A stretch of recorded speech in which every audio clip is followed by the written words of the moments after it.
ಪರಮ ಮಂಗಳ ಮೂರ್ತಿ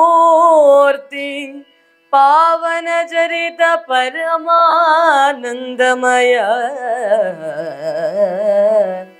ಪುರಹರ ಪುರಂದರ ಪೂಜಿತಾಂಘ್ರಿ ಸರೋಜ ಶಶಿಮೌಳಿ ಶರಣ ಜನ ಸುರಧೇನು ಗಂಗಾಧರ ಗಜಾಸುರಮಥನ ಗೌರೀವರ ತ್ರಿಯಂಬಕನುಲಿದು ಸಲಹುಗೆ ಸಕಲ ಸಜ್ಜನರ ಸಲಹು.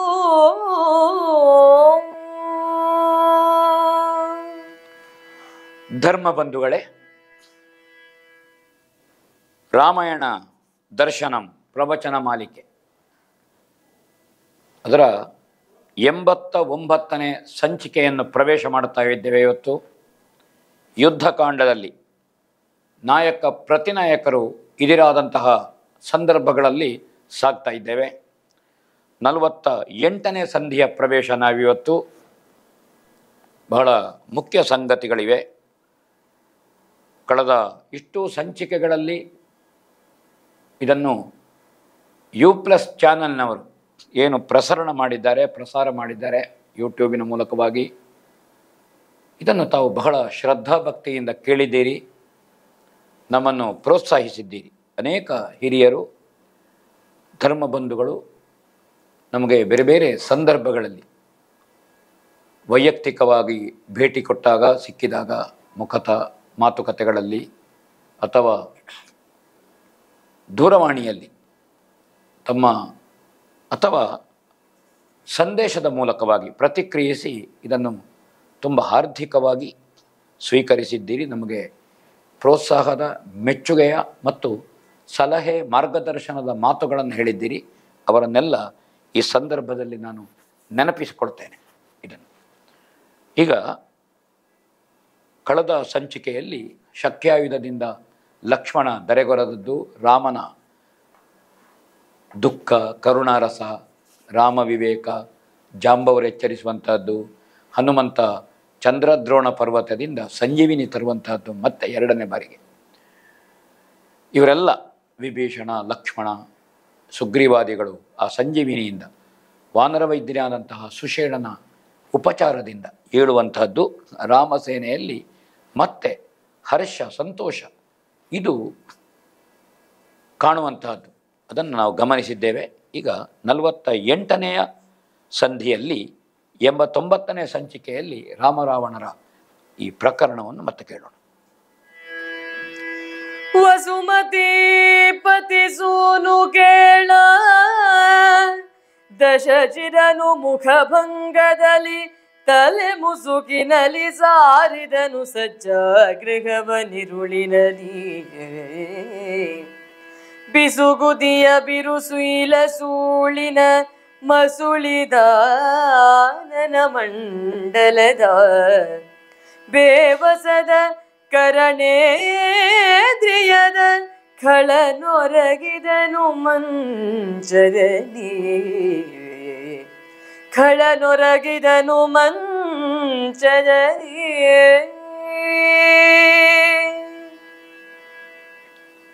ಮುಖಭಂಗ ಹೊಂದಿದ ರಾವಣ ಎಲ್ಲವನ್ನು, ಸೈನಿಕರು ಶಕ್ತಿಯಲ್ಲ ಬಟ್ಟೆ ಬರೆಗಳನ್ನು ಕಳ್ಕೊಂಡ ರಾವಣ ರಥವಿಹೀನನಾಗಿ ಎಲ್ಲವನ್ನು ಕಳ್ಕೊಂಡಿದ್ದಾನೆ. ರಾಮಾನುಗ್ರಹದ ಬಾಣದಿಂದ ಅಥವಾ ರಾಮ ಬಾಣದ ಅನುಗ್ರಹದಿಂದ ಅಥವಾ ರಾಮನ ಅನುಗ್ರಹ ರೂಪವಾದ ಬಾಣದಿಂದ ಮಂಡೋದರಿಯ ಅಂತಃಪುರಕ್ಕೆ ಬಂದು ಬಿದ್ದ ರಾವಣ ಸರ್ವಸನ್ನದ್ಧನಾಗಿ, ಬಾ, 3 ದಿವಸ ಕೊಟ್ಟಿದ್ದೇನೆ ನಿನಗೆ ಅವಕಾಶ, ಅವಸರ ಮಾಡಬೇಡ, ನಾನು ನಿನ್ನನ್ನು ಕೊಲ್ಲದೆ ಹೋಗುವುದಿಲ್ಲ, ಸೀತೆಯನ್ನು ಪಡೆಯದೆ ನಾನು ಹಿಂದೆ ಹೋಗುವುದಿಲ್ಲ ಅಂತ ಹೇಳಿದ ರಾಮ. 3 ದಿವಸದಲ್ಲಿ ತಯಾರಾಗಿ ಬಾ, ಅವಸರ ಇಲ್ಲ ನನಗೆ ಯುದ್ಧಕ್ಕೆ. ಇದನ್ನು ನೆನಪಿಸಿಕೊಂಡನಂತೆ ಅವ ಶಯ್ಯಾಗ್ರಹದಲ್ಲಿ ಮುಸುಕು ಹಾಕಿಕೊಂಡು, ಯಾರಿಗೂ ಮುಖ ತೋರಿಸುವ ಸ್ಥಿತಿ ಇಲ್ಲ ಅವನಿಗೆ, ಅಲ್ಲಿಗೆ ಹೋದನಂತೆ. ಕಂದಿದ ಮುಖದ ರಾವಣನು ಚಿಂತೆಯಿಂದ ಮಂಚದಲ್ಲಿ ಮಲಗಿದ್ದಾನೆ. ಅವನ ಅಂತರಂಗದಲ್ಲಿ ಚಿಂತಿಸ್ತಾನೆವ, ಮಾರೀಚನ ಮಾತು ಮಾವ ಮಾರೀಚನ ಮಾತು ಒಪ್ಪಲಿಲ್ಲ. ಮಾಡದಾದೇನು ಮಾವನಾಡಿದ ವಾಣಿಯನು, ಕಾಮುಕತನದಿ ತಾ ಕಾಣದಾದೆನು ಕಲಿ ವಿಭೀಷಣನ ಉಚಿತ ಮಾತುಗಳು. ಅದನ್ನು ನಾನು ಕಾಮುಕತನದಲ್ಲಿ ನನಗೆ ವಿಭೀಷಣನ ಮಾತು ಉಚಿತವಾದಂತಹ ಮಾತು ಅರ್ಥವಾಗಲಿಲ್ಲ. ಒಳ್ಳೆಯ ಮಾತುಗಳದು, ಅದು ನನಗೆ ಅರ್ಥ ಆಗಲಿಲ್ಲ ಅಂತ ಹೇಳ್ತಾನೆ. ಪ್ರಾಣಮಿತ್ರನಾದ ಪ್ರಹಸ್ತ ಎಲ್ಲ ದಿಗ್ವಿಜಯಕ್ಕೆ ಹೋಗುವಾಗ ಪ್ರಹಸ್ತ ಜೊತೆಗಿರ್ತಾನೆ. ಅನೇಕ ಕಡೆಗಳಲ್ಲಿ ರಾವಣನ ಸೋಲನ್ನು ಪ್ರಹಸ್ತ ಬೇರೆ ಬೇರೆ ಉಪಾಯಗಳಿಂದ ಗೆದ್ದುಕೊಳ್ತಾನೆ. ಮಾಡ್ತಾನೆ ಪ್ರಾಣಮಿತ್ರನಲ ಪ್ರಹಸ್ತನ ಲೂಣಯವ ತಾಳಿದೆನು. ಅದನ್ನು ದೋಷಾರೋಪಣೆ ಮಾಡಿದೆ. ಪ್ರಹಸ್ತ ಸಹಕಾರ ಮಾಡುವಾಗ ಅವನನ್ನು ದೂಷಿಸಿದ್ದೇನೆ ನಾನು, ಆದರೂ ಅವ ನನ್ನ ಜೊತೆಗೆ ಬಂದಿದ್ದಾನೆ. ತಾಯಿಯ ಬುದ್ಧಿವಾದ ಜನನಿ ಜಾಣಿಕೆಯ ಜಾತ್ಯುತ್ತರವ, ತಾಯಿ ಹೇಳಿದ ಮಾತನ್ನು ನಾನು ನಿರಾಕರಿಸಿದ್ದೇನೆ ಅಂತ ಚಿಂತೆ ಮಾಡಿದನಂತೆ. ಅಂತರಂಗದಲ್ಲಿ ನೊಂದನಂತೆ. ಉಪಾಯವೇ ಕಾಣಲಿಲ್ಲಂತೆ ಅವನಿಗೆ. ಕೇಳೋಣ.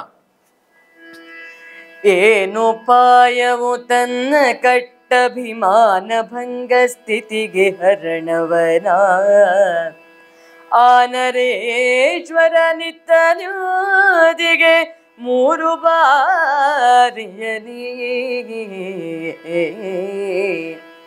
ಹೀನತನವಾಯ್ತ ಕಟ ಜಗದೊಳನೂನ ಕೀರ್ತಿಗೆ ಮರಳಿ ಕಾಳಗವೇ ನಿಧಾನಿಸೆ ರಾಘವೇಂದ್ರನೊಳದನ ಸುರೇಂದ್ರ.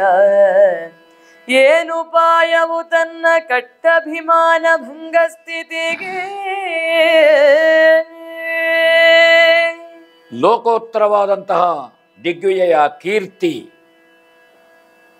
ಎಲ್ಲವನ್ನೂ ಸಂಪಾದಿಸಿದ ಒಬ್ಬ ಪ್ರತಿನಾಯಕನ ದಯನೀಯ ಸ್ಥಿತಿ ನಮಗಿಲ್ಲಿ ಕಾಣುತ್ತದೆ.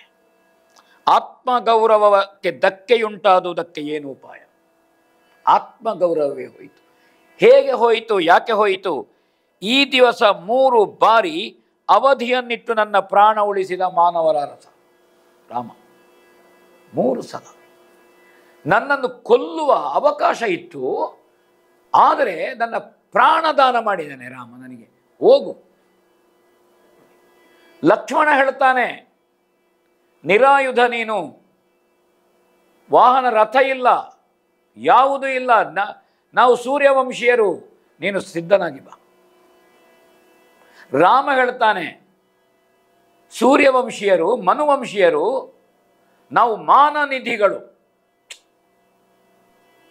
ನಾ ಏನು ಮಾಡೋದಿಲ್ಲ ಈ ಸ್ಥಿತಿಯಲ್ಲಿ ನಿನ್ನನ್ನು. ಅವ ಹೇಳ್ತಾನೆ. ಹಾಗಾದ ಕಾರಣ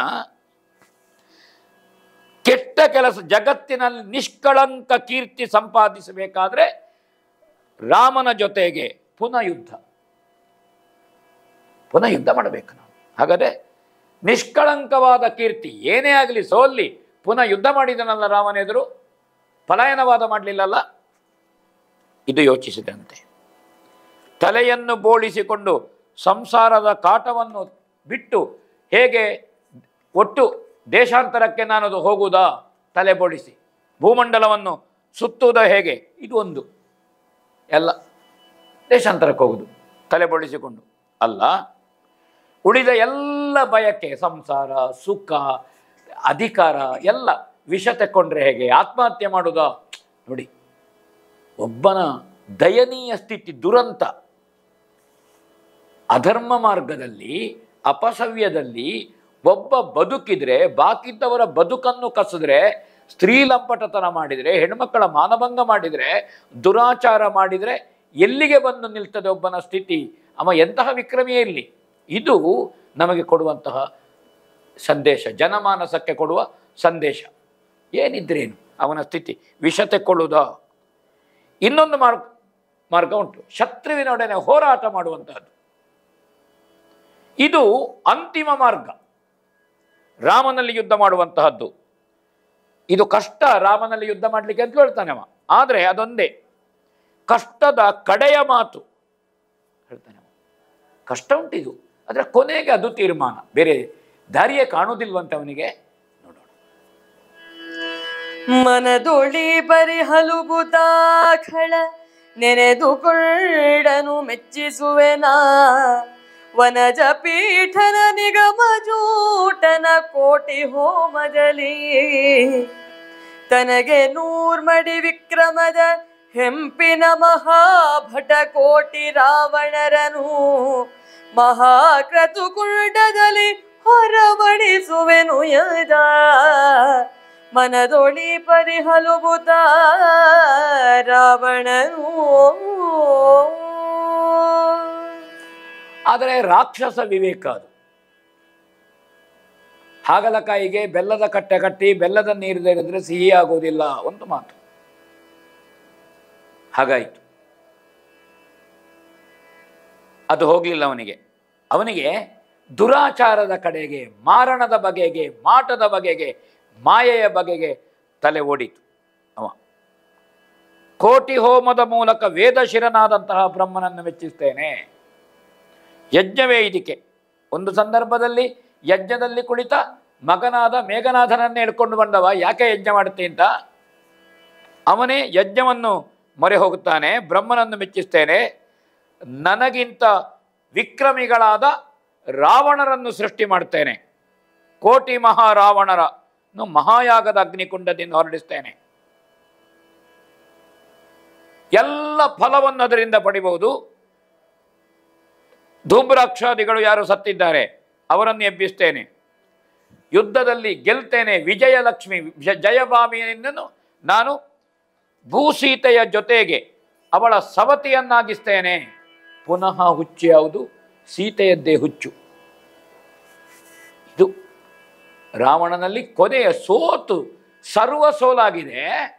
ಆದರೂ ಅವನಲ್ಲಿ ಸ್ತ್ರೀಲಂಪಟತನ, ಕಾಮುಕತನ ಹೋಗಲಿಲ್ಲ. ಅದು ದುರಂತ.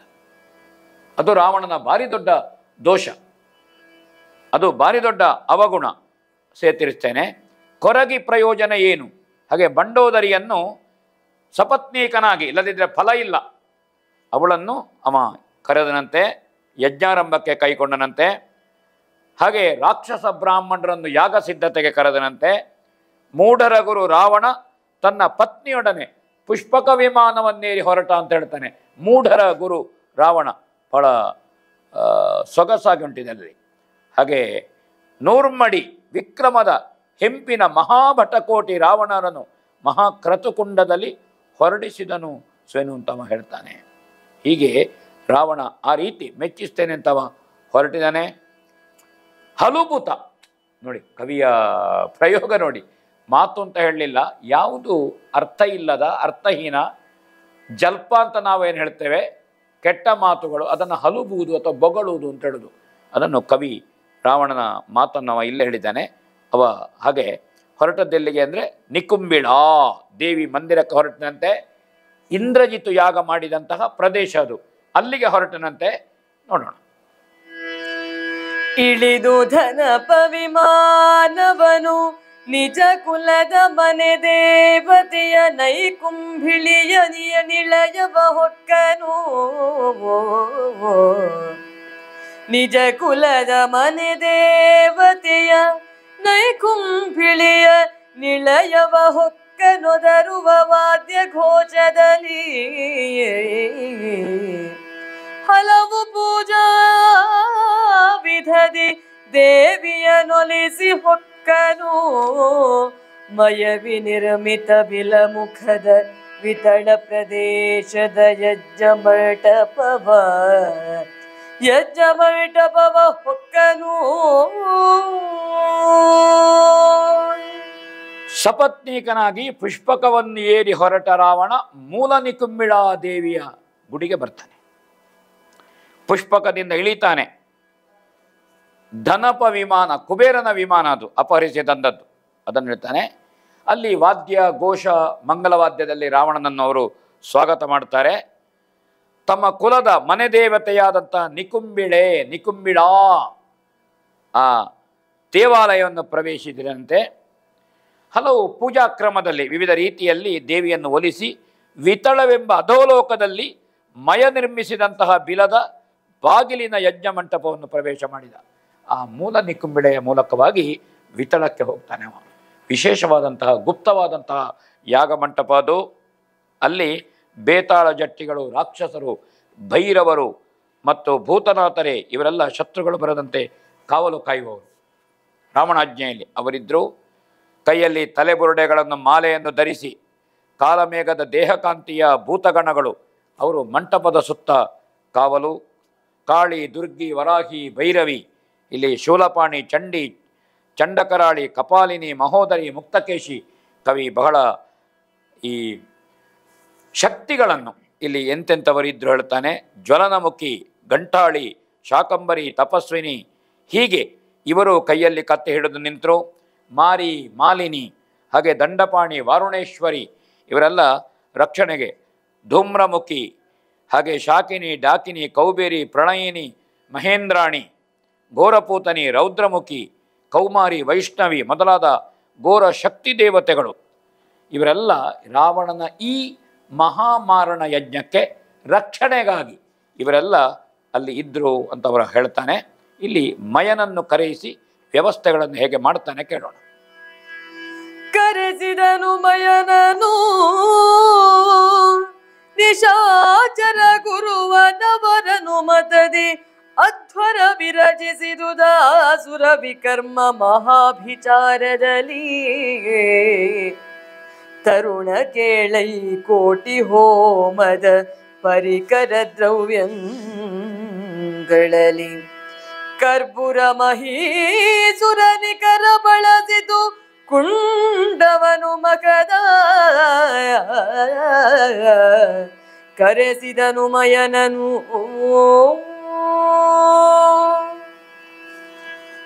ಮಹಾಮಾಯಾವಿಯಾದ ಮತ್ತು ರಾಕ್ಷಸ ಶಿಲ್ಪಿಯಾದಂತಹ ಮಯ, ರಾಕ್ಷಸ ಗುರುವಾದಂತಹ ಆಚಾರ್ಯ ಶುಕ್ರಾಚಾರ್ಯರು ಅವರ ಅಭಿಪ್ರಾಯದಂತೆ ಮಹಾಭಯಂಕರ ಅಭಿಚಾರಿಕ ಕರ್ಮದ ಯಾಗ ಅದು.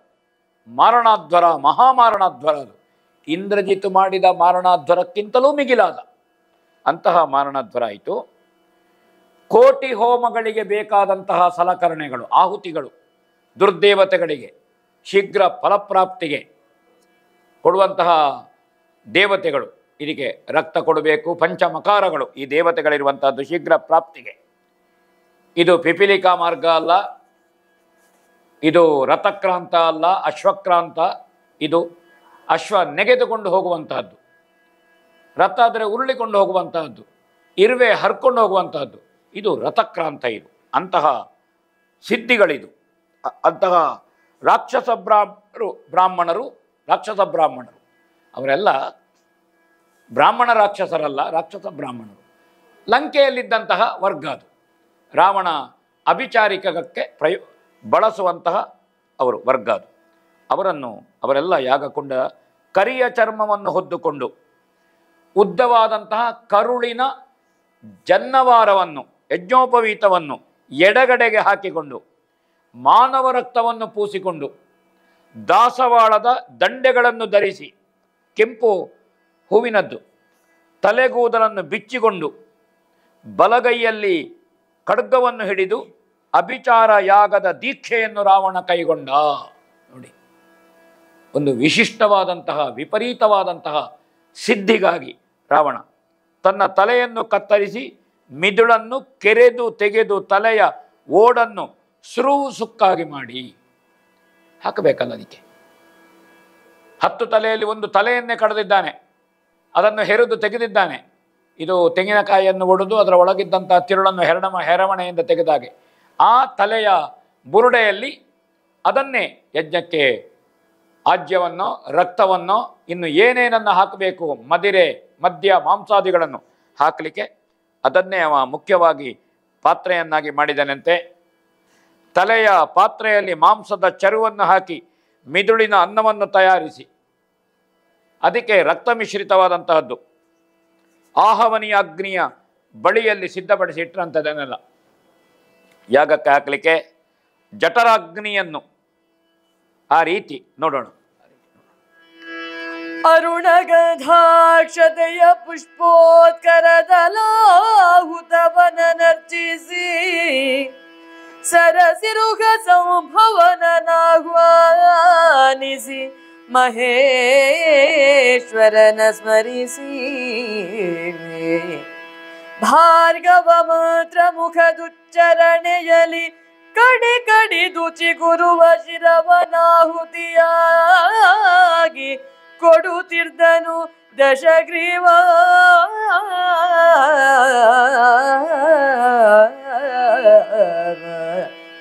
ದಶಗ್ರೀವ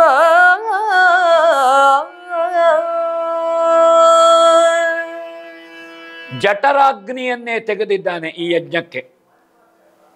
ಒಳಗಿಡುವಂತಹದ್ದು ಅದು ಅಪೂರ್ವವಾದಂತಹ ಅಗ್ನಿ. ಅದು ಎಲ್ಲವನ್ನೂ ಕರಗಿಸುವ ಜೀರ್ಣ ಮಾಡುವಂತಹ ಅಗ್ನಿ. ಅದು ಪಕ್ಕೆಲುಬುಗಳೇ ಒಣ ಕಟ್ಟಿಗೆಗಳು. ನೋಡಿ, ಇದು ಬಹಳ ಅಥರ್ವಣ ವೇದ ಮಂತ್ರಗಳಿಂದ ಅಗ್ನಿಯನ್ನು ಪುಟಗೊಳಿಸಿದರಂತೆ. ಅಥರ್ವ ವೇದೋಕ್ತವಾದದ್ದಿದು. ಅದರಿಂದ ಅಗ್ನಿಯನ್ನೇ ಸೃಷ್ಟಿ ಮಾಡಿದರಂತೆ ಅವರು. ತೋಳುಗಳನ್ನು ಕತ್ತರಿಸಿ ಹೋಮಕುಂಡದಲ್ಲಿ ಸುತ್ತ ಪರಿಸ್ತರಣವನ್ನಾಗಿ, ಹೇಗೆ ದರ್ಬೆಯನ್ನು ಪರಿಸ್ತರಣವಾಗಿ 4 ಕಡೆಯಲ್ಲಿಡ್ತಾರೋ ಹಾಗೆ ಅಲ್ಲಿ ಕೈಗಳನ್ನೇ ಕತ್ತರಿಸಿ ಆ ನರದ ದರ್ಬೆಯನ್ನು ಬೆರಳಿಗೆ ಕಟ್ಟಿಕೊಂಡು ನರವನ್ನು ಸುತ್ತಿ ಅದನ್ನು ಕಟ್ಟಿಕೊಂಡನಂತೆ ರಾವಣನು. ಅಗ್ನಿಯನ್ನು ಪ್ರಾರ್ಥಿಸಿದನಂತೆ. ಕೆಂಪು ಗಂಧ ಅಕ್ಷತೆ ಹೂವುಗಳಿಂದ ಅಗ್ನಿಯನ್ನು ಪೂಜೆ, ಬ್ರಹ್ಮನನ್ನು ಆಹ್ವಾನಿಸಿ ಮಹೇಶ್ವರನನ್ನು ಸ್ಮರಿಸಿ ಶುಕ್ರಾಚಾರ್ಯರು ಮಂತ್ರಗಳನ್ನು ಉಚ್ಚರಿಸುತ್ತಿರುವಲು ಪುನಃ ಪುನಃ ಚಿಗುರುವ ತಲೆಗಳನ್ನು, ರಾವಣನ ತಲೆ ಎಷ್ಟು ಕಡಿದು ಚಿಗುರುತ್ತದೆ, ಅವನಿಗೆ ವರ ಉಂಟು. ಹಾಗೆ ಚಿಗುರುವ ತಲೆಗಳನ್ನು ಕತ್ತರಿಸಿ ತಲೆಯನ್ನೇ ಹೋಮ ಮಾಡ್ತಾ ಇದ್ದ. ತೆಗೆದು ತಲೆಯನ್ನೇ ಚಿಗುರಿದಾಗೆ ಚಿವುಟಿದಾಗೆ ಚಿಗುರುತ್ತದೆ, ಮತ್ತೆ ಮತ್ತೆ ಮತ್ತೆ ಹೋಮ ಮಾಡ್ತಾ ಇದ್ದ. ಮೇಲೆ ಕೊಡುತ್ತಿರುವ ಎಳ್ಳು, ತುಪ್ಪ, ಚರು, ಸವಿತ್ತು, ಮಾಂಸ ಆಹುತಿಗಳು ಯಜ್ಞ ಜಾಜ್ವಲ್ಯಮಾನವಾಗಿ ಆ ಸಂದರ್ಭದಲ್ಲಿ ಉರಿಯಿತಂತೆ. ದುರ್ವಾಸನೆ ಇಡೀ, ಯಾಕೆ ಮದ್ಯ, ಮಾಂಸ, ಮಜ್ಜೆಗಳನ್ನು ಸುರಿಯುವಂಥದ್ದು. ನಾವು ಯಾವ ವ್ಯಂಜನವನ್ನು, ವಸ್ತುವನ್ನು ಅಗ್ನಿಗೆ ಹಾಕ್ತೇವೋ ಆವಾಗ ಅಗ್ನಿಯಿಂದ ಬರುವಂತಹ ಏನು ಅದರ ದುರ್ನಾಥವೋ ಅಥವಾ ಸುವಾಸನೆಯ ಏನು ಅದು ಆ ವಸ್ತುವಿನ ಮೇಲೆ ಹೊಂದಿಕೊಂಡಿರ್ತದೆ. ಗಾಳಿಗೆ ಸ್ವಯಂ ಗಂಧವಿಲ್ಲ.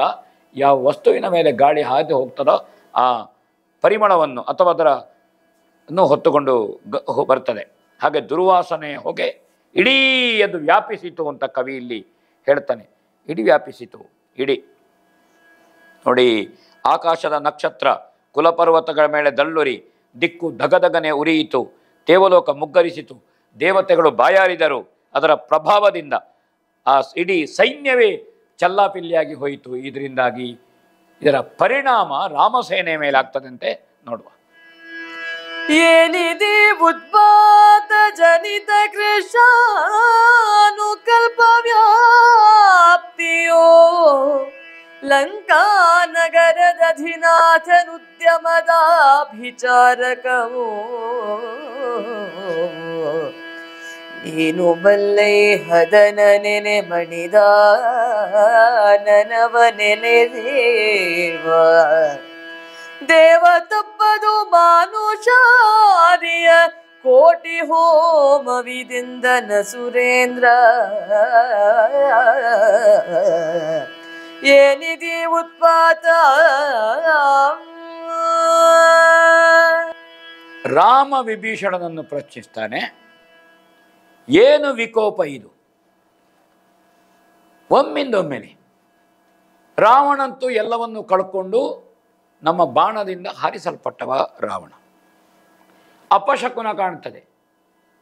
ಬೆಂಕಿಯಿಂದ ಎದ್ದ ಹೊಗೆ ಅದು ಕರಕಲಾದದ್ದು, ದುರ್ನಾಥ ಹೊಗೆ ಇಡೀ ಭೂಮಂಡಲವನ್ನು, ಆಕಾಶವನ್ನು ವ್ಯಾಪಿಸಿದೆ. ಪ್ರಳಯವೋ ಇದು, ಅಥವಾ ಸಾಗರೆಯಲ್ಲಿ ಆದರೂ ಉಕ್ಕುತ್ತದ, ಅಥವಾ ಭೂಮಿ ಬಾಯಿ ತೆರೆದು ಕುಸಿಯುತ್ತದೋ, ಅಥವಾ ಆಕಾಶ ತಲೆ ಮೇಲೆ ಬೀಳುತ್ತದೆ. ಎಂಥದ್ದಿದು? ಪ್ರಕೃತಿಯಲ್ಲಿ ಆದಂತಹ ಈ ವಿಶಿಷ್ಟತೆ,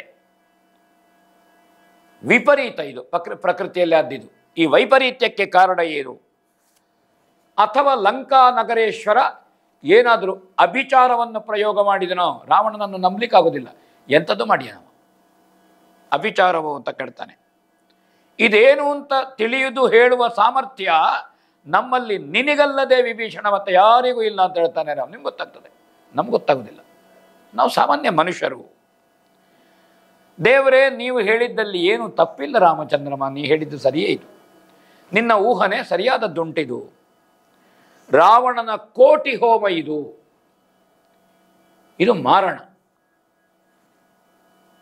ಇಂದ್ರಜಿತು ನಡೆಸಿದ ಯಾಗಕುಂಡದಲ್ಲಿ ರಾಕ್ಷಸೇಶ್ವರ ಕೋಟಿ ಸಂಖ್ಯೆಯ ಆಹುತಿಯ ಹೋಮಕ್ಕೆ ಹೊರಟಿದ್ದಾನೆ, ಯಾಗಕ್ಕೆ. ಮೂಲ ನಿಕುಂಬಿಳೆಯಲ್ಲಿ ಇಂದ್ರಜಿತು ಏನು ಮಾಡಿದನೋ, ಶತ್ರುನಾಶಕ್ಕೆ ದಿವ್ಯ ರಥ, ದಿವ್ಯ ಆಯುಧ, ಕವಚ, ಶಿರಸ್ತ್ರಾಣ ಇತ್ಯಾದಿಯನ್ನು ಬಯಸಿ, ಅದೇ ಯಾಗಕುಂಡದಲ್ಲಿ ಇವತ್ತು ರಾವಣ ಹೊರಟದ್ದು. ಸುಗ್ರೀವ, ಅಂಗದ, ನೀಲರು ಯಾರಿದ್ದಾರೆ ಇವರನ್ನು ಬೇಗ ನೀನು ಕಳುಹಿಸುವುದು ಒಳ್ಳೆದುಳ್ತಾನೆ. ಇದು ಪೂರ್ಣ ಆಗಬಾರದು. ಅವರಿಗೆಲ್ಲ ಗೊತ್ತುಂಟು ಆ ಸ್ಥಳ ಎಲ್ಲಿ ಉಂಟು ಏನು ಅಂತ, ಈಗ ಗೊತ್ತಾಗಿದೆ. ಈಗ ಗುಟ್ಟಲ್ಲ ಅದು, ಇಂದ್ರಜಿತುವಿನ ವಧೆ ಆಗಿದೆ ಅಲ್ಲ. ಇವರು ಆ ಯಾಗದ ಸ್ಥಳವನ್ನು ಬಲ್ಲರು. ಯಾಕೆಂದರೆ ಇಂದ್ರಜಿತುವನ್ನು ಕೊಲ್ಲಲಿಕ್ಕೆ ಲಕ್ಷ್ಮಣ ಹೋಗುವಾಗ ಇವರೆಲ್ಲ ಜೊತೆಗೆ ಹೋದವರು. ಅವರಿಗೆ ಆ ಪ್ರದೇಶ ಜ್ಞಾನ ಇದೆ. ಇವರಿಗಲ್ಲದೆ ಬೇರೆ ಯಾರಿಂದಲೂ ಸಾಧ್ಯವಿಲ್ಲ ಅಂತ ವಿಭೀಷಣ ಹೇಳ್ತಾನೆ.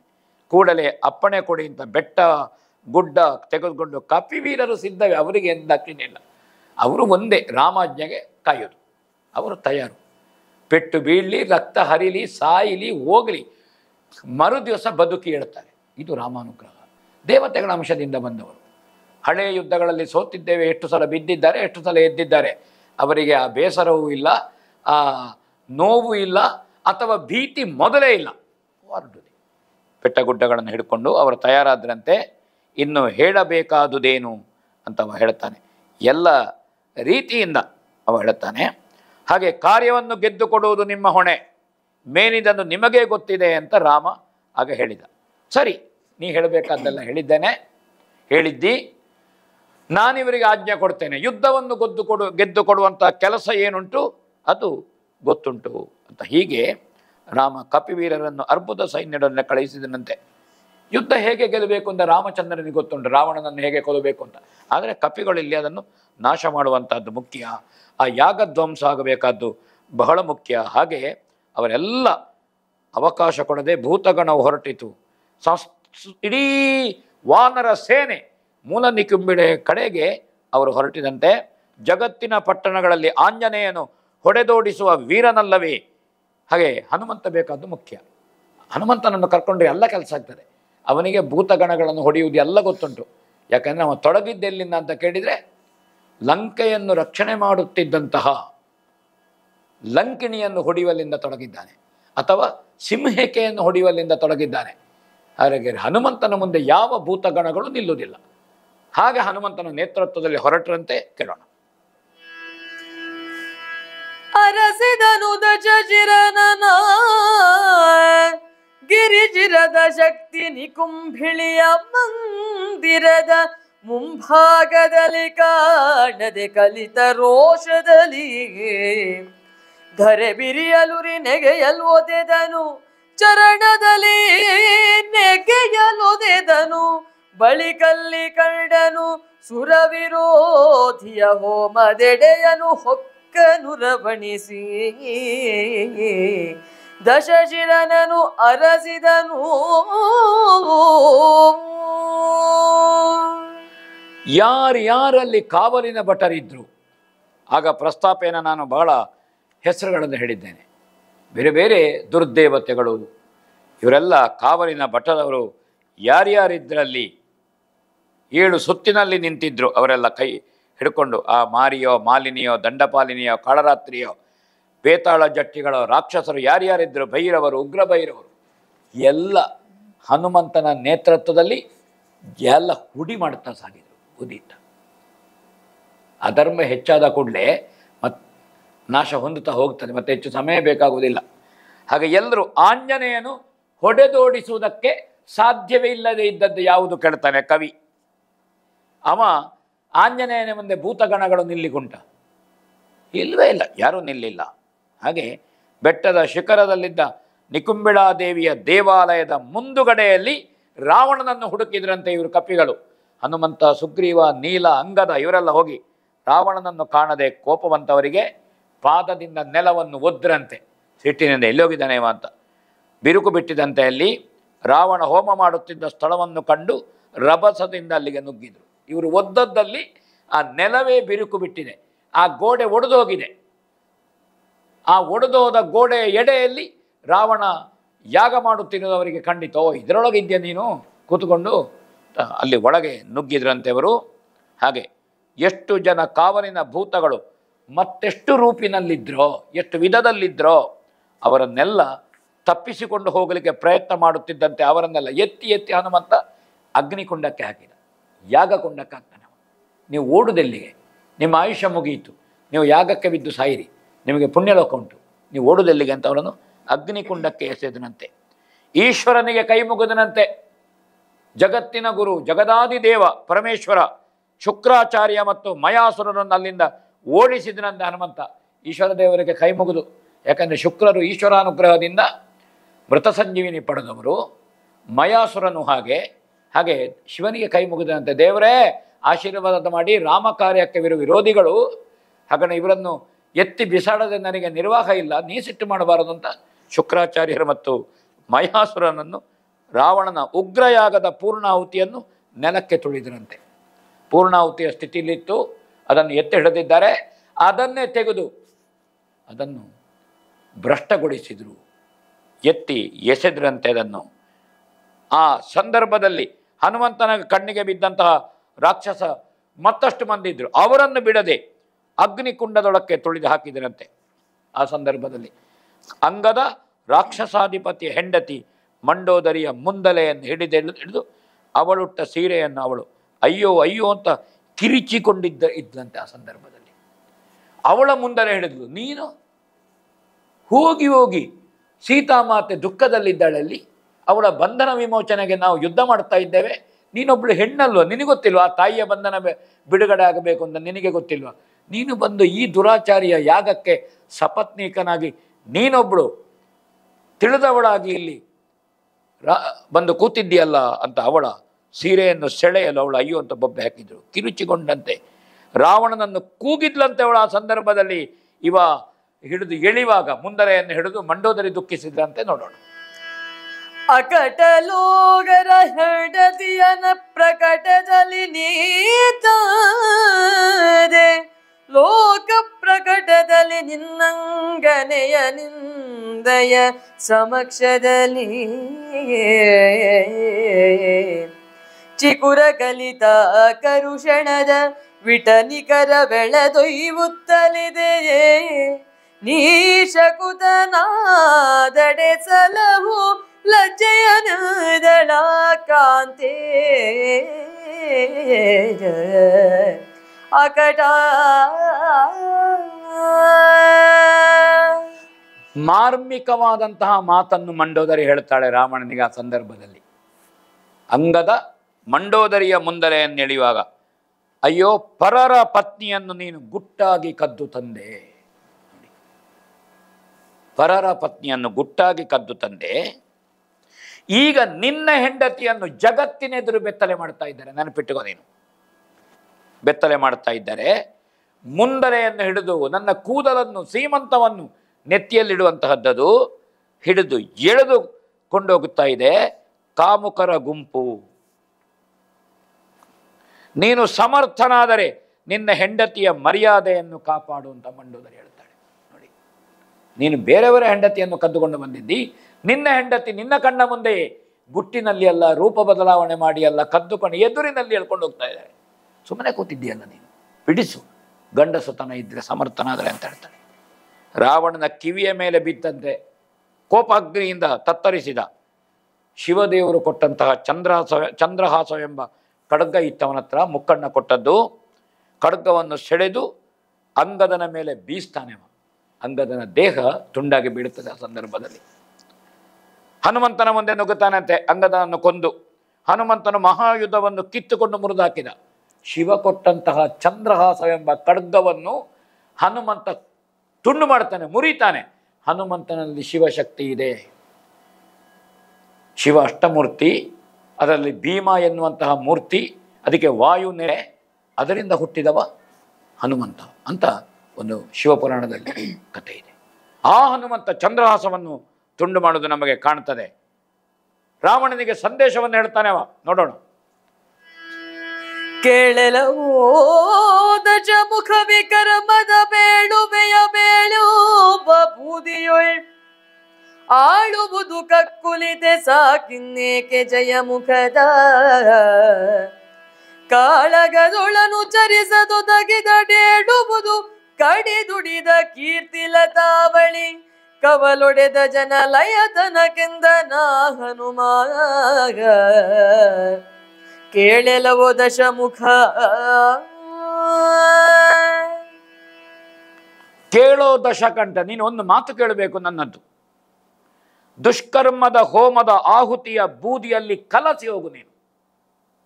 ಹಾಗೆ ಮಾಡ್ತೇನೆ, ನೆನಪಿಟ್ಟುಕೊ. ನೀನು ಗೆಲುವೆನ್ನುವ ಮೋಹ ಸಾಕು ನಿನಗೆ, ಗೆಲುವು ಬರುವುದೇ ಇಲ್ಲ ನಿನಗೆ, ನೆನಪಿಟ್ಟುಕೊ. ನೀನು ಈ ಹೋಮದ ಬೂದಿಯಲ್ಲಿ ಕಲಸಿ ಹೋಗ್ತೇನೆ. ಏನು ಹಿಂಜರಿಯದೆ ಹೆದರದೆ ನೀನು ಯುದ್ಧಕ್ಕೆ ಮುಖಾಮುಖಿಯಾದರೆ ಬ್ರಹ್ಮ ತಿರುವ ತನಕ ನಿನ್ನ ಕೀರ್ತಿ ಉಳಿತದೆ. ರಾವಣ, ಬದುಕುವ ಪ್ರಶ್ನೆ ಇಲ್ಲ, ನೀನು ಸಾಯುವುದೇ.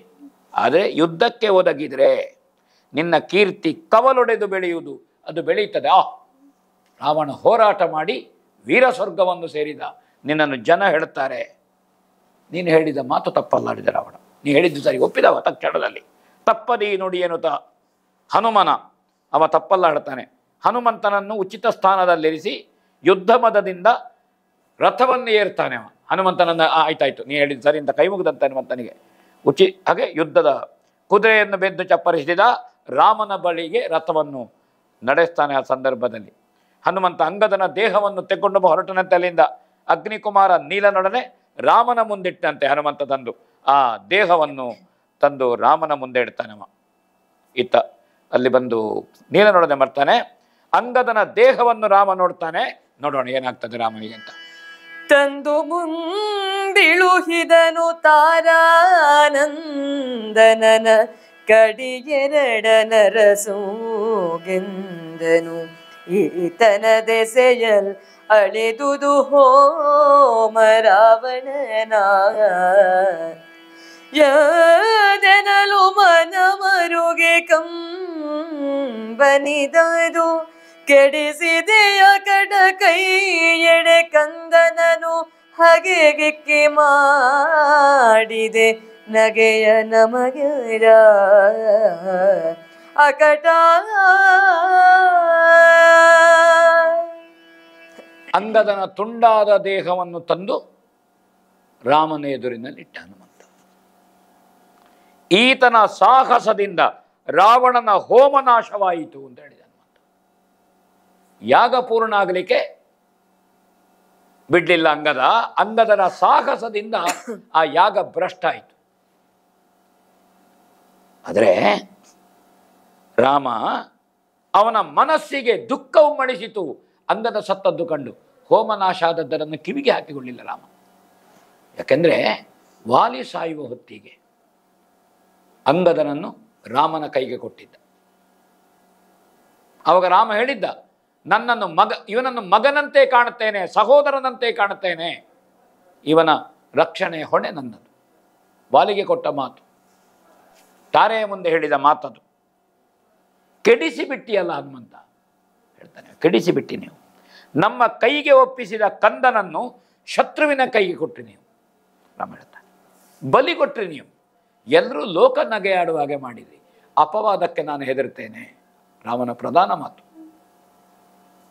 ನನ್ನ ಭರವಸೆ ಇದೆ, ಅವನನ್ನು ಉಳಿಸ್ತೇನೆ, ಸಂರಕ್ಷಿಸ್ತೇನೆ ಅಂತ. ಆದರೆ ಕಳ್ಕೊಂಡೇವಲ್ಲ ಅಂಗದನನ್ನು. ಲೋಕ ನನ್ನನ್ನು ಅಪವಾದದಿಂದ ಕಾಣುವುದಿಲ್ಲೋ, ನನ್ನನ್ನು ತೆಗೊಳ್ಳುವುದಿಲ್ವೋ. ರಾಮ ನಗೆಗೀಡು ಮಾಡಿದಿ. ಜಾಂಬವರು ಮುಂದೆ ಬಂದು ಕೈ ಮುಗಿದ್ರಂತೆ ರಾಮಚಂದ್ರಮನಿಗೆ.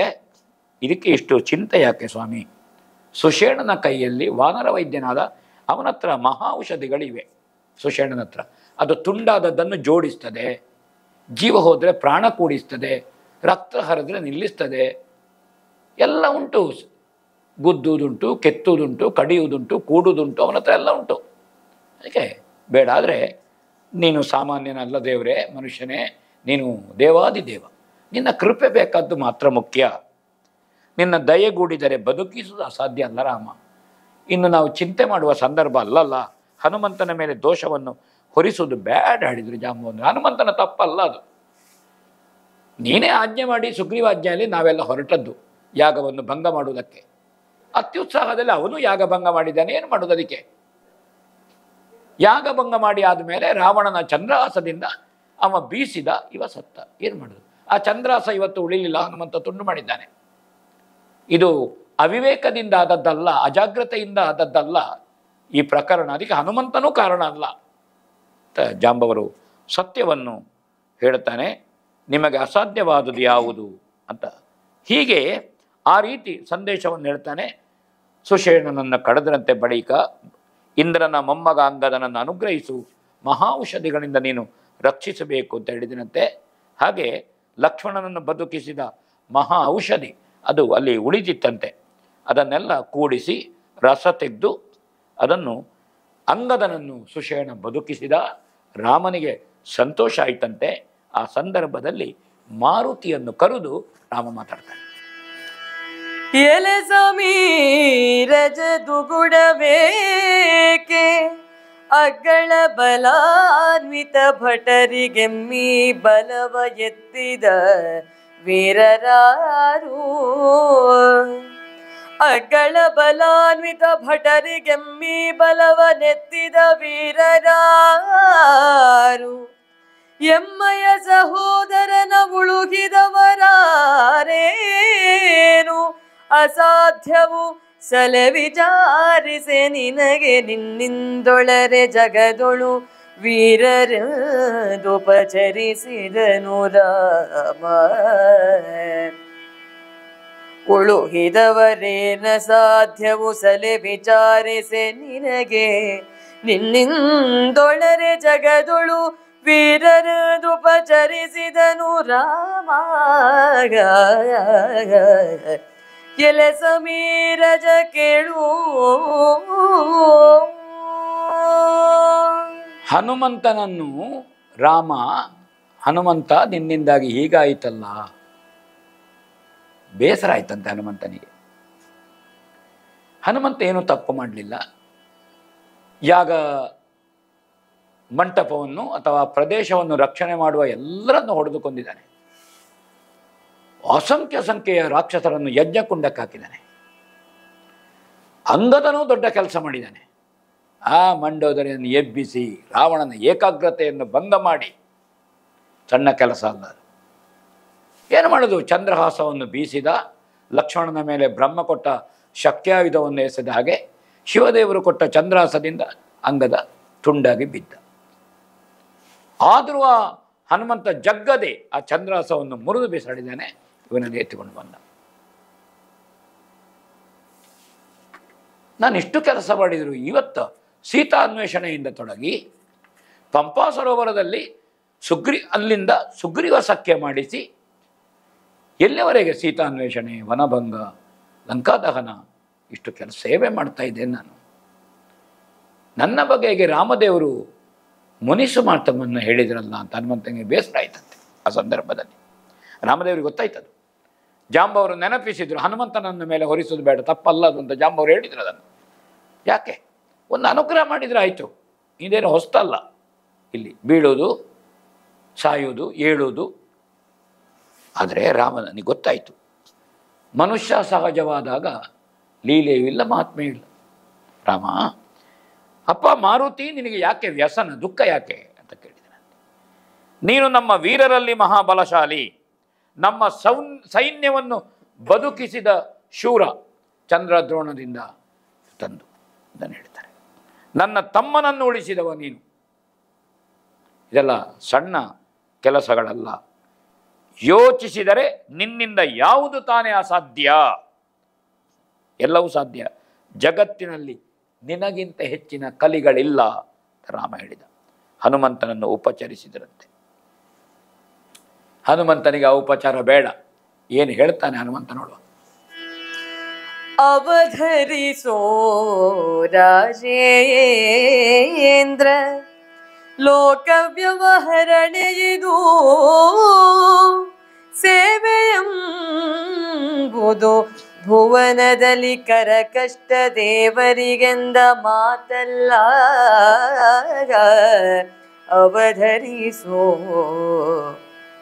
ಜವನ ಗೆಲ್ಲಬಹುದು, ಆಲಯಾಗ್ನಿಯ ತವಿಸಬಹುದು, ಆ ಪ್ರಳಯ ರುದ್ರನ ಬವರ ಕಾಣಲುಬಹುದು, ಸೇವಿಸಬಾರದ ಕಟದ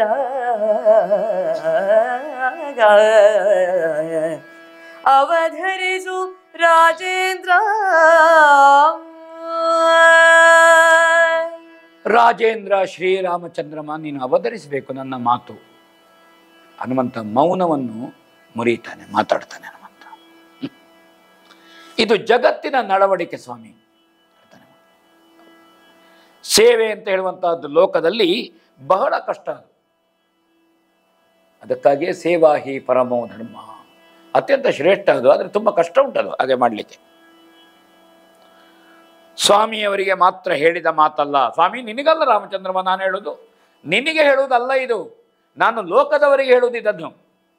ನಿನಗೆ ನಾನು ಹೇಳ್ತೇನೆ ಅಂತ ನೀನು ತಪ್ಪಾಗಿ ತಿಳಿಬಾರದು. ಸ್ವಾಮಿಯವರಿಗಲ್ಲ ರಾಮ, ನಿನಗೆ ಹೇಳುವುದಲ್ಲ, ನಿನ್ನಲ್ಲಿ ಹೇಳುವುದು, ಇದು ಲೋಕದವರಿಗೆ ಹೇಳುವುದು ಅಂತ. ಹನುಮಂತನ ವಿನೀತತೆ ನೋಡಿ, ಹನುಮಂತನ ಭಕ್ತಿ ಶ್ರದ್ಧೆ ರಾಮನ ಕುರಿತಾಗಿರುವಂತಹದ್ದು. ಹೇಳಿಕೊಳ್ತಾನವ, ನಿನಗಲ್ಲ ಇದು, ಲೋಕಕ್ಕೆ ಹೇಳುವಂತಹದ್ದು ನಾನು. ಅದು ಗೊತ್ತುಂಟು ನಿನಗೆ. ಯಮನನ್ನು ಗೆಲ್ಲಬಹುದು, ಪ್ರಳಯಾಗ್ನಿಯನ್ನು ನಂದಿಸಬಹುದು, ಪ್ರಳಯ ರುದ್ರನೊಡನೆ ಯುದ್ಧ ಮಾಡಬಹುದು, ಆದರೆ ಸೇವೆ ಮಾಡಬಾರದು. ಎಲ್ಲ ಮಾಡಬಾರದು, ಅದು ಸೇವಾ ರೂಪದಲ್ಲಿ ಮಾಡಬಾರದು. ಪ್ರತಿಫಲಾಪೇಕ್ಷೆ ಇಲ್ಲದೆ ನಾವು ಮಾಡ್ತೇವಲ್ಲ, ಅದು ಮಾಡಬಾರದು. ಅದಕ್ಕೆ ಬೆಲೆ ಇಲ್ಲ. ಕೆಲವೊಮ್ಮೆ ನಾವು ಉಚಿತವಾಗಿ ಕೊಡೋದು ಅಂತ ಉಂಟು, ಧರ್ಮಕ್ಕೆ ಕೊಡುವಂಥದ್ದು. ಅದಕ್ಕೆ ಗೌರವ ಇಲ್ಲ. ಒಂದು ಸಣ್ಣ ಮೌಲ್ಯವನ್ನು ಕೊಡಲೇಬೇಕು ಅಂತ ಒಂದು ಮಾತಿದೆ ಲೋಕದಲ್ಲಿ, ರೂಢಿಯ ಮಾತದು. ಯಾಕಂದರೆ ಅದರ ಆ ವಸ್ತು ಅಥವಾ ವಿಷಯದ ಬಗೆಗೆ ನಮಗೆ ಗೌರವ ಉಳಿಯುವುದಿಲ್ಲ. ಆ ಗೌರವವನ್ನು ಕೊಡದೇ ಇದ್ದರೆ, ಕಿಂಚಿತ್ ಕೊಡದೇ ಇದ್ದರೆ ಗೌರವ ಉಳಿಯುವುದಿಲ್ಲ. ವಿಷವನ್ನು ಕುಡಿದು ಅರಗಿಸಿಕೊಳ್ಳಬಹುದು, ಉರಿಯನ್ನು ನುಂಗಬಹುದು ಹೇಳ್ತಾನೆ ಹನುಮಂತ. ಮಾರಿಯೊಡನೆ ಸರಸವಾಡಬಹುದು ಹೇಳ್ತಾನೆ. ಸರ್ಪದ ಬಾಯಿಗೆ ಮುತ್ತು ಕೊಡಬಹುದು, ಮುತ್ತಿಡಬಹುದು. ಸಿಂಹವನ್ನು ಅಪ್ಪಿಕೊಳ್ಳಬಹುದು. ಸೀಳುವ ಗರಗಸ ಕೊಯ್ಯುವಂತಹದ್ದು, ಕತ್ತು ಒಡ್ಡಬಹುದು ಗರಗಸಕ್ಕೆ. ಆದರೆ ಸೇವೆ ನಿರ್ವಹಿಸುವುದು ಕಷ್ಟ ಹೇಳ್ತಾನೆ. ಅದೆಲ್ಲ ಮಾಡಬಹುದು, ಸೇವೆ ನಿರ್ವಹಿಸುವುದು ಕಷ್ಟ. ಮುಂದೆ ಕೇಳೋಣ. ಸೇವೆ ಸಾವಿನ ಸಂಗಡದ ಮನೆ, ಸೇವೆ ದುಷ್ಟಾಚಾರದಾಗರ, ಸೇವೆ ಸತ್ಯವನೊತ್ತಿಯಾಳುವ ಸತ್ಯದಾಗರವು, ಸೇವೆ ಅಪಮಾನಕ್ಕೆ ಚಾವಡಿ, ಸೇವೆ ಪಾಪದ ಪುಂಜವಿದುದಿಟ, ಸೇವೆಯಿಂದತಿ ಕಷ್ಟವಿನ್ನುವುದಿಲ್ಲ ರಘುನಾಥ.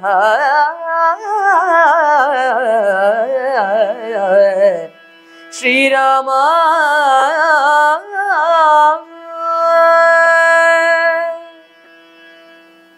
ಸರ್ವಕಾಲದಲ್ಲಿಯೂ ಸರ್ವರೂ ತಿಳ್ಕೊಳ್ಬೇಕಾದ ಸಂಗತಿ ಹನುಮಂತ ಇಲ್ಲಿ ಹೇಳ್ತಾನೆ. ಸೇವೆ ಸಾವಿನ ಸಂಗಡದ ಮನೆ. ಸೇವೆ ಎನ್ನುವಂಥದ್ದು ಸಾವಿನ ಜೊತೆಗಿರುವಂತಹ ಸಂಗಡದ ಮನೆ. ಸೇವೆ ಕೆಟ್ಟ ನಡವಳಿಕೆಯ ನಿವಾಸ. ಹೌದು, ಸೇವೆ ಸತ್ಯವನ್ನು ಮೆಟ್ಟಿ ಆಳುವ ಅಸತ್ಯದ ನೆಲೆ. ನೋಡಿ ಏನು, ಸೇವೆ ಅಪಮಾನದ ಆಶ್ರಯ ಸ್ಥಾನ. ಸೇವೆ ಮಾಡಿದವನನ್ನು ಯಾರು ಬಹುಮಾನಿಸ್ತಾರ? ಅವನದು ಸೇವೆ ಅಲ್ವೋ. ಯಾರು ಗುರುತಿಸುವುದಿಲ್ಲ, ಬಹುಮಾನಿಸುವುದೂ ಇಲ್ಲ, ಹೇಳುವುದೂ ಇಲ್ಲ, ಅವನನ್ನು ಅವನ ಬಗೆಗೆ ಹೇಳುವುದೂ ಇಲ್ಲ ಹೇಳ್ತಾರೆ ಅವರು. ಹಾಗಾದ ಕಾರಣ ಅದರಿಂದ ಕೆಟ್ಟ ನಡವಳಿಕೆಗೆ ಅದು ಆಶ್ರಯ ಕೊಟ್ಟ ಹಾಗಾಗ್ತದೆ. ಕೊನೆಗೆ ಅವನಿಗೆ ಸಾವಲ್ಲದೆ ಮತ್ತೇನು, ಸಾವಿನ ಜೊತೆಗೆ ಅವನಿಗೆ ಅಷ್ಟೇ ಸಹವಾಸ ಮಾಡಬಹುದಷ್ಟೇ. ಹೀಗೆ ಅದು ಸತ್ಯವನ್ನು ಮೆಟ್ಟಿ ಆಳುವ ಅಸತ್ಯದ ನೆಲೆ. ಯಾರಿಗೂ ಸತ್ಯ ಬೇಡ, ಅದರ ಮೌಲ್ಯ ಗೊತ್ತಿರುವುದಿಲ್ಲ, ಇದು ನಿಜ. ಸೇವೆ ಅಪಮಾನದ ಆಶ್ರಯ ಸ್ಥಾನ, ಸೇವೆ ಪಾಪದ ರಾಶಿ. ಅದರಿಂದ ಪುಣ್ಯ ಬರ್ತದೆ ಅಂತ ಹೇಗೆ ಹೇಳೋದು? ಪರೋಕ್ಷವಾಗಿ ತನ್ನ ಅಂತರಂಗವನ್ನು, ನೋವನ್ನು, ಭಾವವನ್ನು ರಾಮನ ಮುಂದೆ ತೆರೆದಿಡ್ತಾನೆ ಹನುಮಂತ. ತನ್ನ ಭಾವವನ್ನು ತೆರೆದಿಡ್ತಾನೆ. ಸೇವೆಯಿಂದ ಅತಿ ಕಷ್ಟಕರವಾದುದು ಬೇರೆ ಇನ್ನೊಂದಿಲ್ಲ. ರಘುನಾಥ. ರಾಜರ ಸೇವೆಗಳು ಮಾನಭಂಗ ಮಾಡುವುದು. ರಾಜರ ಸೇವೆ ಮಾಡಬಾರದು. ಅದು ಮಾನಭಂಗವನ್ನು ರಾಜನ ಮುಂದೆ ನಿಲ್ಲಬಾರದು, ಕತ್ತೆಯ ಹಿಂದೆ ನಿಲ್ಲಬಾರದು. ಕತ್ತೆ ಹಿಂದೆ ನಿಂತರೆ ಓದೀತದೆ, ರಾಜ ಮುಂದೆ ನಿಂತರೆ ಕೆಲಸ ಹೇಳ್ತಾನೆ. ಸುಮ್ಮನೆ ಕೂತ್ಕೊಳ್ಳಿಕ್ಕೆ ಬರ, ಒಂದು ಕ್ಷಣ ವಿಶ್ರಾಂತಿಗೆ ಕೂತ್ರೆ ತಕ್ಷಣ ಕೆಲಸ ಹೇಳ್ತಾನೆ. ಅವ ಸುಮ್ಮನೆ ವಿಶ್ರಾಂತಿಯಲ್ಲಿದ್ದಾನಲ್ವೋ. ಅದಕ್ಕೆ ಅರಸನ ಮುಂದೆ ನಿಲ್ಲಬಾರದು, ಕತ್ತೆಯ ಹಿಂದೆ ನಿಲ್ಲಬಾರದು ಅಂತ ಒಂದು ರೂಢಿಯ ಮಾತಿದೆ. ನೀಚ ಕಸುಬಿಗೆ ಇಳಿಸುವುದು, ದುಃಖದ ನೆಲೆ ಎನಿಸುವುದು, ಅದರಲ್ಲಿ ಸಂತೋಷ ಇಲ್ಲ. ರಾಜರಸೆ ದೇಹದಿಂದ ಬದುಕಿದ್ದರೂ ಸತ್ತವರೆಂಬ ಭಾವನೆ ತಂದುಕೊಡುತ್ತದೆ. ಅದು ಈ ಸೇವೆ ಎನ್ನುವಂತಹದ್ದು ಅಂದರೆ ನಾವು ತ್ಯಾಗದಿಂದ ಏನು ಮಾಡ್ತೇವೆ, ಪ್ರತಿಫಲಾಪೇಕ್ಷೆ ಇಲ್ಲದೆ ಏನು ಮಾಡ್ತೇವೆ, ಆ ಸೇವಾ ಹಿ ಪರಮೋಧರ್ಮ ಅಂತ ಏನು ಹೇಳುತ್ತೇವೆ. ಆದರೆ ಅದು ಸೇವಾ ನಿರತನಿಗೆ, ಸೇವಾ ಕರ್ತನಿಗೆ, ಸೇವೆ ಮಾಡಿದವನಿಗೆ, ಸೇವಕನಿಗೆ ಅದು ಸಂತೋಷವನ್ನು ಕೊಡುವುದಿಲ್ಲ. ಅದು ಪಾಪದ ರೀತಿ ಇರುವಂತಹದ್ದು. ಆ ಪಾಪದ ಭಾವನೆಯನ್ನದು ಕೊಡುತ್ತದೆ. ದುಃಖದ ನೆಲೆ, ದೇಹದಿಂದ ಬದುಕಿದ್ದರೂ ಸತ್ತ ಹಾಗೆ. ನಾವು ಹೇಳೋದಿಲ್ವ,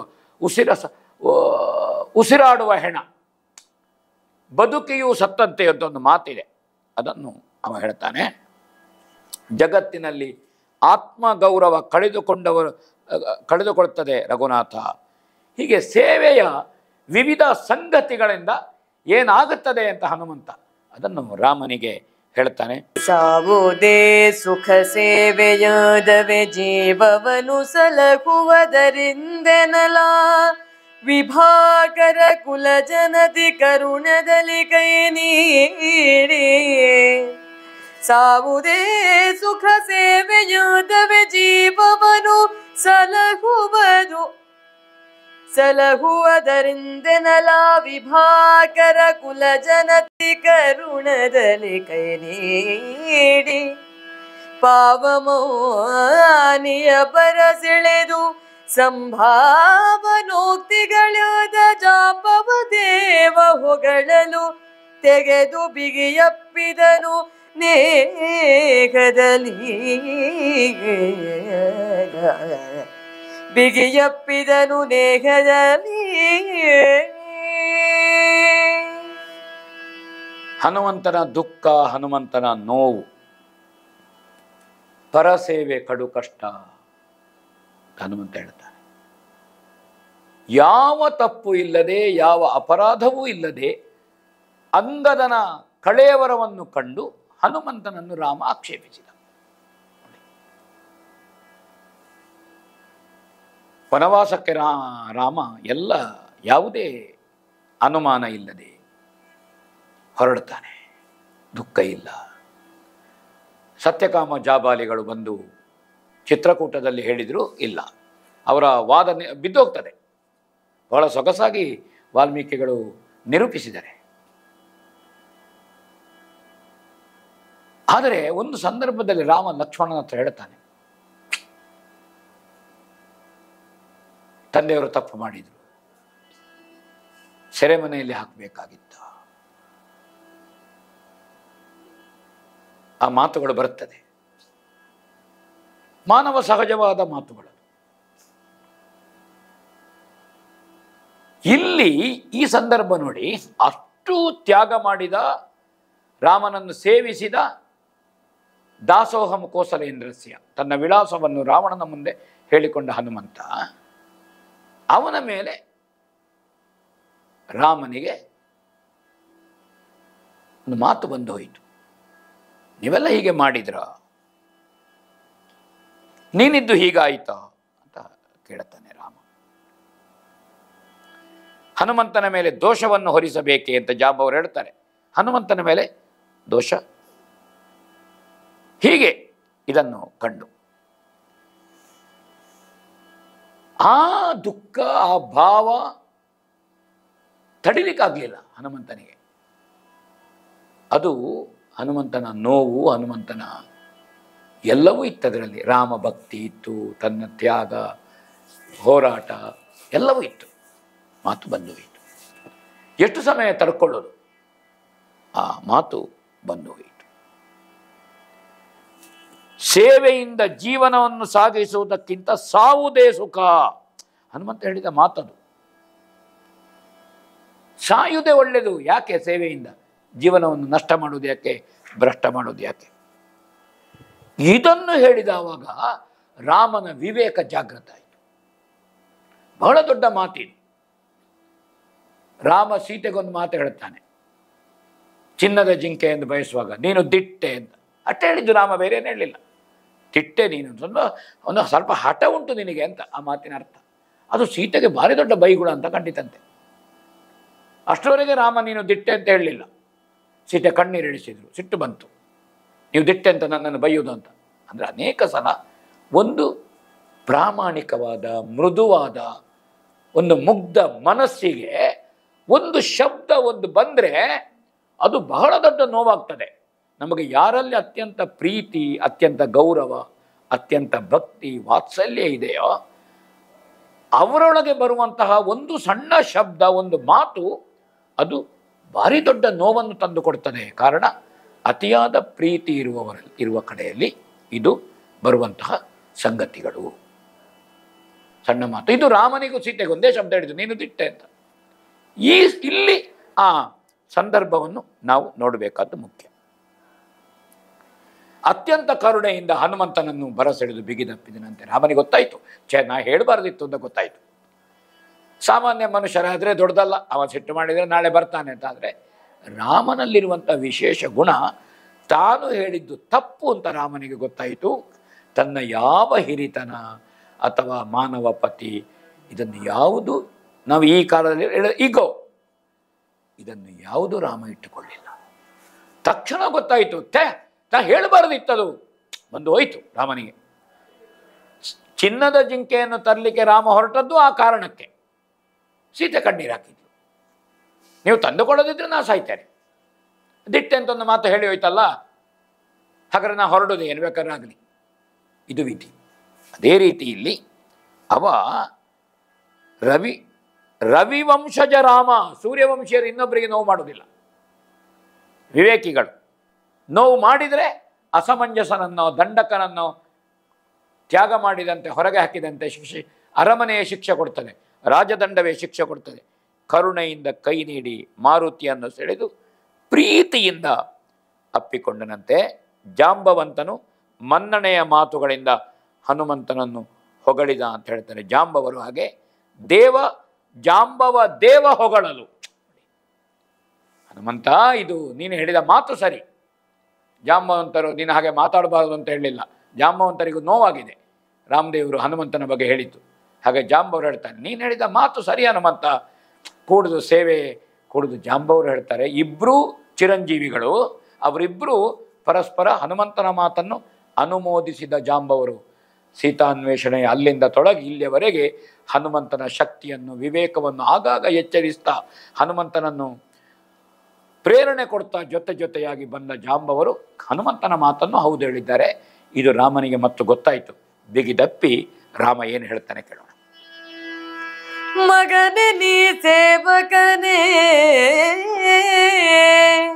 ಸೇವೆಯ ಸೊಗಸು ಗೊಂಬವರಾವೆ ಮಾತಿರು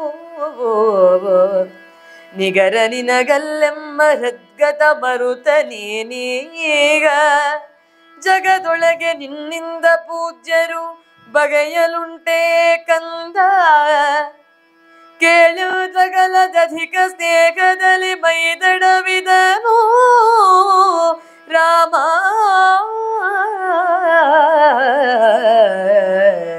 ಮಗನೇ ನೀ ಸೇವಕನೇ.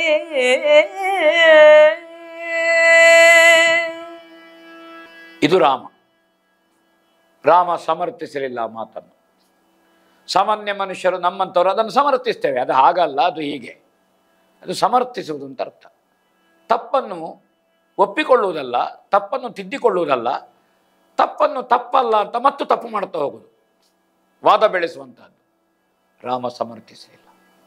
ಯಾಕೆ ನಮಗೆ ರಾಮ ದೊಡ್ಡವನಾಗ್ತಾನೆ ಅಂತ ಕೇಳಿದರೆ, ಇಂತಹ ಸಂಗತಿಗಳಿಗೆ ರಾಮ ದೊಡ್ಡವನಾಗ್ತಾನೆ. ರಾವಣನನ್ನು ಕೊಂದದ್ದಕ್ಕೆ ರಾಮ ದೊಡ್ಡವನಲ್ಲ. ಅದು ದೊಡ್ಡ ಕೆಲಸವೂ ಅಲ್ಲ ರಾಮನಿಗೆ. ಈ ಸಂದರ್ಭದಲ್ಲಿ ಒಬ್ಬ ಕಪಿ ಕುಲದವ, ತಿರಿಯಕ್ ಜಂತು ಹನುಮಂತ ವಿವೇಕಿ, ಜ್ಞಾನಿ, ವಾಯುನಾಂಶ, ಶಿವಾಂಶ ಎಲ್ಲ ಬಿಡುವ. ಅಂತಹ ಹನುಮಂತನಿಂದ ಒಂದು ಮಾತು ಬಂದಾವಾಗ ರಾಮ ತಕ್ಷಣ ಅದಕ್ಕೆ ಸ್ಪಂದಿಸ್ತಾನೆ. ಚಿಕ್ಕವರಿಂತ ಚಿಕ್ಕವರಾಗುವ ರಾಮ ಎನ್ನುವುದರಿಂದ ರಾಮ ದೊಡ್ಡವ. ಬಿಗಿದಪ್ಪಿ ರಾಮ ಹೇಳುತ್ತಾನೆ, ನೀನು ಸೇವಕನ ಮಗ. ಹೇಳು, ನಿನ್ನನ್ನು ಕೆಲಸದವ ಅಂತ ನಾನು ತಿಳಿಲೇ ಇಲ್ಲ. ನೀನು ಹೇಳೋದು ಕೆಲಸದವನಿಗಲ್ವೋ, ಸೇವಕನಿಗಲ್ಲ. ನೀನು ಸೇವಕನಲ್ಲ. ನೋಡಿ, ರಾಮ ತನ್ನನ್ನು ತಾನು ಹೇಗೆ ತಿದ್ದಿಕೊಳ್ತಾನೆ, ಸಮರ್ಥಿಸಿಕೊಳ್ಳಿಲ್ಲ. ನೀನು ಸೇವಕನೇ.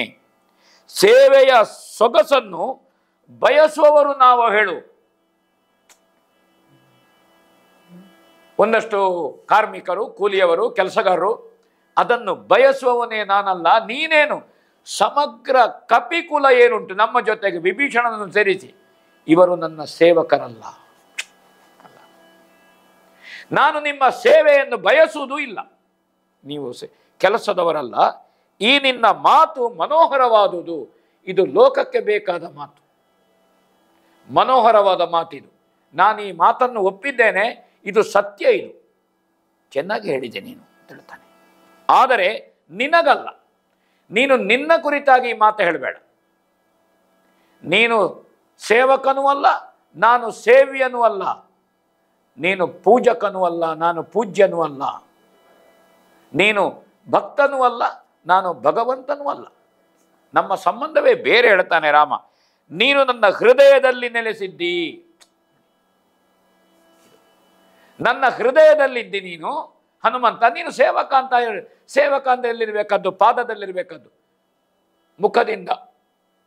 ಬ್ರಾಹ್ಮಣರು ಗೀತೆಯಲ್ಲಿ ಕೃಷ್ಣ ಹೇಳಿದ್ದಾನೆ, ಗೀತಾಚಾರ್ಯ, ಭುಜದಿಂದ ಕ್ಷತ್ರಿಯರು, ಊರು ಭಾಗದಿಂದ ವೈಶ್ಯರು, ಪಾದದಿಂದ ಸೇವಕರು. ಹಾಗೆಂತ ಎಲ್ಲರೂ ಮಾಡೋದು ಸೇವೆಯೇ. ನೀನು ನನ್ನ ಹೃದಯದಲ್ಲಿರುವವ. ನೀನು ಅದಕ್ಕಿಂತ ಕೆಳಗಿಲ್ಲ. ಜಗತ್ತಿನಲ್ಲಿ ನಿನಗಿಂತ ಹೆಚ್ಚು ಪೂಜ್ಯರಿದ್ದಾರೆ. ಹೇಳು, ನೀನು ಪೂಜನೀಯ. ನೀನೇ ಸೇವ್ಯ. ನೀನು ಸೇವಕನಲ್ಲ, ಪೂಜನೀಯ. ನಾನು ಲಂಕೆಯಲ್ಲಿ ಯುದ್ಧ ಗೆಲ್ಲುವುದರಲ್ಲಿ, ಸೀತೆಯನ್ನು ಹುಡುಕಿ ಹಿಡಿಯುವುದರಲ್ಲಿ, ಪ್ರತಿಯೊಂದರಲ್ಲಿಯೂ ನೀನು ಮತ್ತು ನಿನ್ನ ಜೊತೆಗಿರುವ ಕಪಿಗಳು, ಇಡೀ ಸುಗ್ರೀವನ ಕಪಿ ಸೇನೆ ಏನುಂಟು, ಈಗ ಸಕಾಲದ ಸಲಹೆ ಕೊಟ್ಟ ವಿಭೀಷಣ ಯಾರಿದ್ದಾನೆ, ಇವರು ಎಲ್ಲರೂ ನನಗೆ ಅತ್ಯಂತ ಪ್ರೀತಿಯವರು, ಅತ್ಯಂತ ಪೂಜ್ಯರು. ನೀವು ನನ್ನ ಸೇವಕರಲ್ಲ. ರಾಮ ಹೇಳ್ತಾನೆ. ಇದರಿಂದ ರಾಮ ದೊಡ್ಡವ. ಅವ ಹನುಮಂತನಿಗೆ ಹೇಳ್ತಾನೆ, ಹಾಗಾದ ಕಾರಣ ನೀವೆಲ್ಲ ನನಗೆ ಮಕ್ಕಳಿದ್ದ ಹಾಗೆ. ನೀವು ನನಗಿಂತ ಪ್ರತ್ಯೇಕ ಅಲ್ಲ. ನೀವೆಲ್ಲ ಒಟ್ಟು ಸೇರಿದರೆ ಒಬ್ಬ ರಾಮ. ನೀವಿಲ್ಲದಿದ್ದರೆ ರಾಮನಿಲ್ಲ. ರಾಮನಿಗಾಗಿ ನೀವಲ್ಲ, ನಿಮ್ಮಿಂದಾಗಿ ರಾಮ. ಇದು ಒಬ್ಬ ನಾಯಕನಲ್ಲಿರಬೇಕಾದಂಥ ಗುಣಗಳು. ಅತಿ ಪ್ರೀತಿಯಿಂದ ಬಿಡದೆ ಹನುಮಂತನ ಮೈದಡವಿದ. ಎಲ್ಲರಿಗೂ ರಾಮ ಸಾಂತ್ವನದ ಮಾತುಗಳನ್ನು ಹೇಳಿದ. ಅವರನ್ನು ಹೊಗಳಿದ್ದಲ್ಲ ರಾಮ, ಯಥಾರ್ಥ ಹೇಳ್ತಾನೆ. ನನ್ನಿಂದಾಗಿ ನೀವಲ್ಲ, ನಿಮ್ಮಿಂದಾಗಿ ನಾನಿದ್ದೇನೆ. ಇವತ್ತು ನನಗೆ ಆ ಭಾವ ಇದೆ. ನಿಮ್ಮನ್ನು ಸೇವಕರು ಅಂತ ನಾನು ತಿಳಿಲಿಲ್ಲ. ನೀವೆಲ್ಲ ನನ್ನ ಅಂತರಂಗದಲ್ಲಿದ್ದೀರಿ. ನೀವೆಲ್ಲ ನನಗೆ ಮೈಯಾಗಿದ್ದೀರಿ. ಹಾಗೆ ಅವರೆಲ್ಲರಿಗೂ ಸಂತೋಷ ಆಯಿತಂತೆ. ಆ ಸಂದರ್ಭದಲ್ಲಿ ಅಪಮಾನಗೊಂಡಂತಹ ರಾಕ್ಷಸೇಶ್ವರ ಲಂಕೆಗೆ ಹಿಂತಿರುಗಿದನಂತೆ. ಆ ಸಂದರ್ಭದಲ್ಲಿ ದೇವತಾ ಸ್ತ್ರೀಯರು ನಗಾರಿಗಳನ್ನು ಬಡದ್ರಂತೆ. ತೊರವೆಯ ನರಹರಿಯ ಅವತಾರಿಯಾದಂತಹ ರಾಮನ ಸೈನ್ಯದ ಮೇಲೆ ಸಂತೋಷದ ಸಂಪಿಗೆಯನ್ನು ದೇವತೆಗಳು ಎಸೆದರು ಅಂತ ಹೇಳ್ತಾರೆ. ಈ ಸಂಚಿಕೆಗೆ ಮಂಗಲಾಡೋಣ. ಭವ ಭವಾರ್ಜಿತ ದುರಿತ ಕೋಟಿಯ ತವಿಸುವಗ್ಗದ ನಾಮ ಸರಸಿಜ ಭವ ಭವಾಚ್ಯುತರಮಲ ಪದವಿಯ ನೀವ ಗುಣನಾಮ ಶಿವನ ನೆಚ್ಚಿನ ನಾಮ ಗಿರಿ ಸಂಭವೆಯ ನೇಮದ ನಾಮ ಸುರನರ ಭುವನ ಪಾವನ ನಾಮ ಸೀತಾಪತಿಯ ಸಿರಿನಾಮ ಶ್ರೀರಾಮ